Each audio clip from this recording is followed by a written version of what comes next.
महक बिश्नोई और आप देख रहे हैं एफएम न्यूज। रुक करते हैं खबरों की ओर। भारत के रक्षा मंत्री राजनाथ सिंह कड़ी सुरक्षा व्यवस्था में तय कार्यक्रम के अनुसार शनिवार शाम करीब 6:30 बजे चकेरी एयरपोर्ट पर उतरे। इसके बाद वे सीधे हरिहर धाम पहुंचे, जहां पर उन्होंने कानपुर आगमन पर हर बार की तरह इस बार भी सबसे पहले अपने गुरु हरिहर दास महाराज के दर्शन को पहुंचे। इस दौरान अंदर जाने का प्रयास कर रहे बीजेपी नेताओं के लिए रस्सा लगाया गया था। वहीं अपने गुरु से मिलने के बाद राजनाथ सिंह मीडिया से रूबरू भी हुए। मीडिया की बातचीत के दौरान INDIA इंडिया गठबंधन के लिए रक्षा मंत्री राजनाथ सिंह ने कहा कि जो जैसे चाहे वैसे मिलकर या अलग अलग चुनाव लड़ ले। भाजपा राजनीति सकारात्मक सोच के आधार पर करती है और करती रहेगी और शहीदों को श्रद्धांजलि देंगे। और दोपहर करीब 12:50 पर लखनऊ के लिए वे रवाना हो जाएंगे।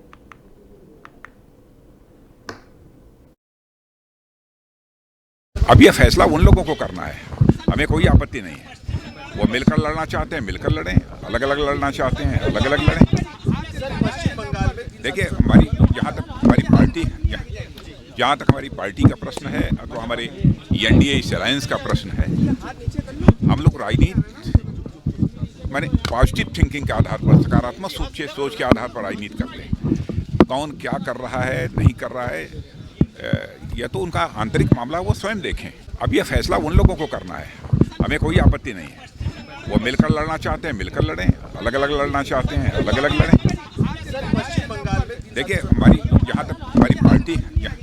जहाँ तक हमारी पार्टी का प्रश्न है, तो हमारे उत्तर प्रदेश के उप मुख्यमंत्री ब्रजेश पाठक ने बयान दिया और उन्होंने कहा कि मोदी के आह्वान पर उत्तर प्रदेश के प्रत्येक मंदिर मठ में सफाई अभियान चल रहा है। हम प्रदेश की जनता से अपील करेंगे कि वे इस अभियान को जारी रखें और अपने आसपास के गली मोहल्लों में इसी तरह सफाई रखकर प्रदेश को स्वच्छता में नंबर 1 पर लाएं। अयोध्या में 22 जनवरी को श्री राम मंदिर में प्राण प्रतिष्ठा का कार्यक्रम है। इससे पहले देश में आयोजन को लेकर तैयारियां की जा रही हैं। प्रधानमंत्री ने 14 जनवरी मकर संक्रांति को मंदिरों में स्वच्छता अभियान चलाने का आह्वान किया। इसको लेकर ही आज प्रदेश के मंदिरों में स्वच्छता अभियान चलाया जाएगा। 22 जनवरी को प्रधानमंत्री नरेंद्र मोदी राम मंदिर का उद्घाटन करेंगे और मंदिर के गर्भगृह में रामलला की प्राण प्रतिष्ठा होगी। इस कार्यक्रम में देश के सभी जगत की बड़ी हस्तियां शामिल होंगी। अयोध्या में 22 जनवरी को राम मंदिर के प्राण प्रतिष्ठा समारोह से पहले नेपाल के जनकपुर में कई सांस्कृतिक और धार्मिक कार्यक्रमों के साथ उत्सव मनाया जाएगा। उत्तर प्रदेश में माननीय प्रधानमंत्री नरेंद्र मोदी जी के आह्वान पर प्रत्येक मंदिर में मठ में वृहद स्तर पर सफाई अभियान प्रातःकाल से ही चलाया जा रहा है और सभी जगह हमारे कार्यकर्ता उपस्थित होकर के वृहद स्तर पर सफाई अभियान में हिस्सा ले रहे हैं, साफ कर रहे हैं। हम प्रदेश की जनता से अपील करेंगे कि इस अभियान को कंटिन्यू बनाए रखें, लगातार चलाएं और अपने आसपास की सड़कों पर, गलियों में, मोहल्लों में और घरों में भी स्वच्छता अभियान इसी प्रकार चला करके प्रदेश को स्वच्छता में नंबर 1 पर लाने के लिए काम करें। देखिए, उत्तर प्रदेश में माननीय प्रधानमंत्री नरेंद्र मोदी जी के आह्वान पर प्रत्येक मंदिर में मठ में वृहद स्तर पर सीएम योगी आदित्यनाथ ने गोरखनाथ मंदिर में स्वच्छ तीर्थ अभियान का शुभारंभ किया और लोगों को जागरूक भी किया और कहा कि स्वच्छता ही हमारी सबसे बड़ी पूंजी है। स्वच्छता के बिना हम कुछ नहीं कर सकते हैं और आप लोगों से मैं आह्वान करना चाहता हूं कि प्लास्टिक की पन्नी को त्याग कर कपड़े का झोला लेकर चलने का काम करें। और आज गुरु गोरखनाथ मंदिर में लगने वाले खिचड़ी मेले का उद्घाटन भी किया और स्वच्छ तीर्थ अभियान के तहत वैन का भी उन्होंने हरी झंडी दिखाकर रवाना किया।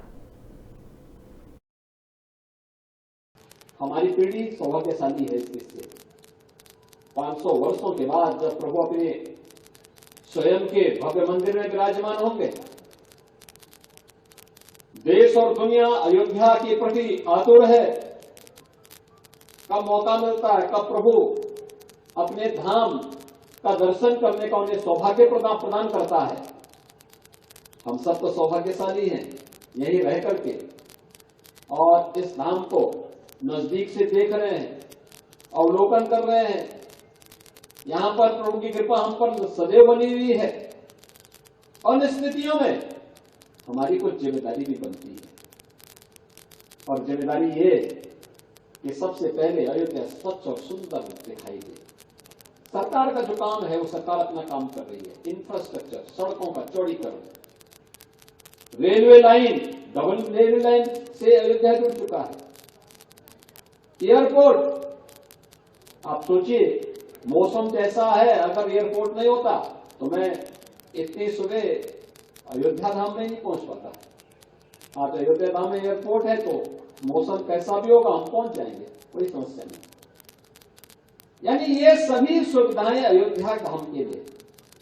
और अब इलेक्ट्रिक बसेज जिनमें कोई पॉल्यूशन भी नहीं, कोई आवाज भी नहीं, अयोध्या को चमकाएगी।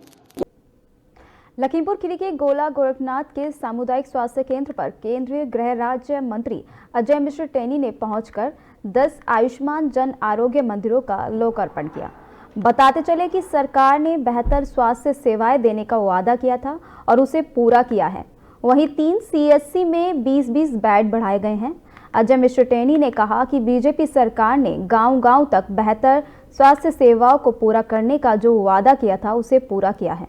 वहीं CMO डॉक्टर संतोष गुप्ता ने बताया कि आधा दर्जन से ज्यादा जगहों पर जन आरोग्य मंदिरों की शुरुआत हो चुकी है।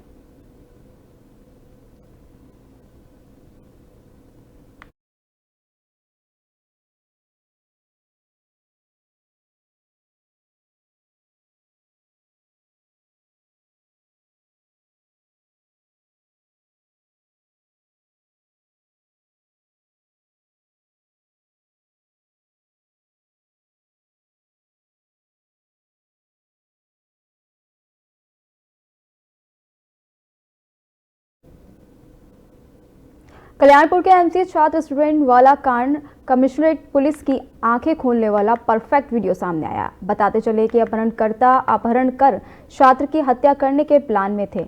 हत्या करने के लिए 50,000 की डील हो रही थी। वहीं पुलिस की जांच में खुलासा हुआ है अप्राकृतिक कांड करने में धर्म विशेष के लड़कों का अहम रोल रहा है। अपहरण कर पिटाई के बाद छात्र के फोन से पूरा डेटा जबरन डिलीट कराया गया।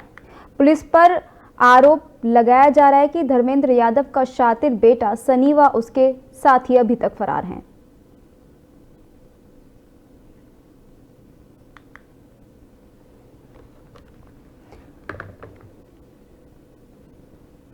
कल्याणपुर के MCA छात्र स्टूडेंट वाले कांड में बड़ा खुलासा हुआ है। आपको बता दें कि कानपुर के कल्याणपुर में MCA छात्र स्टूडेंट के कांड में बड़ा खुलासा हुआ है। पुलिस ने इस पूरे कांड को लेकर बड़ा खुलासा किया है।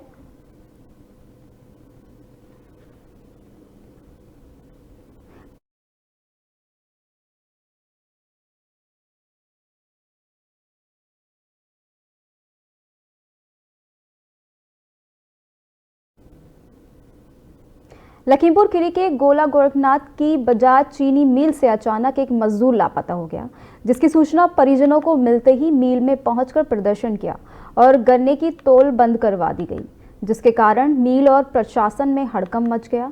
परिजन और किसान नेताओं ने ठेका मजदूर शिव कुमार को तलाशने की मांग की थी। ठेका मजदूर शिव कुमार का रात में 2 बजे मिल में काम करने के लिए अंदर जाने का तो CCTV फुटेज है, मगर बाहर निकलने का फुटेज पुलिस को नहीं मिल पाया है। वहीं पुलिस ने जांच पड़ताल की, मगर अभी तक मामले को लेकर कोई भी सुराग हाथ नहीं लगा है।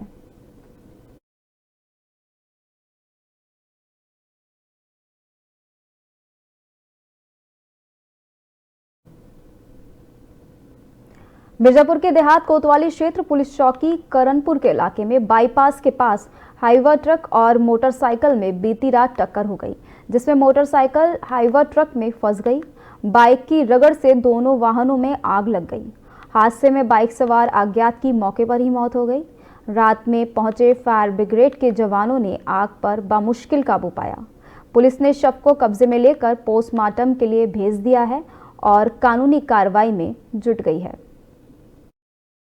आज दिनांक 12 दिसंबर को समय करीब रात्रि 10 बजे उमई थाना क्षेत्र कोतवाली देहात के अंदर उमई गांव की तरफ से जो एक रास्ता आ रहा था, बिकना अंडरपास पे, उस रास्ते पे एक मोटरसाइकिल चालक सवार जो अज्ञात है वो आ रहा था और इधर से जो हवा एक ट्रक जा रहा था उसमें दोनों के टकराने से ये घटना हुई है और टकराने के कारण मोटरसाइकिल जो जल गई है, इसमें चालक सवार की मृत्यु हो गई है और ट्रक में भी आग लग गई है।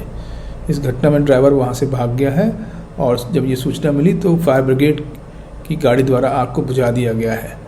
वर्तमान में कानून व्यवस्था की स्थिति सामान्य है और पंचायतनामा और पोस्टमार्टम की उसमें अग्रिम कार्रवाई पुलिस द्वारा की जा रही है। आज दिनांक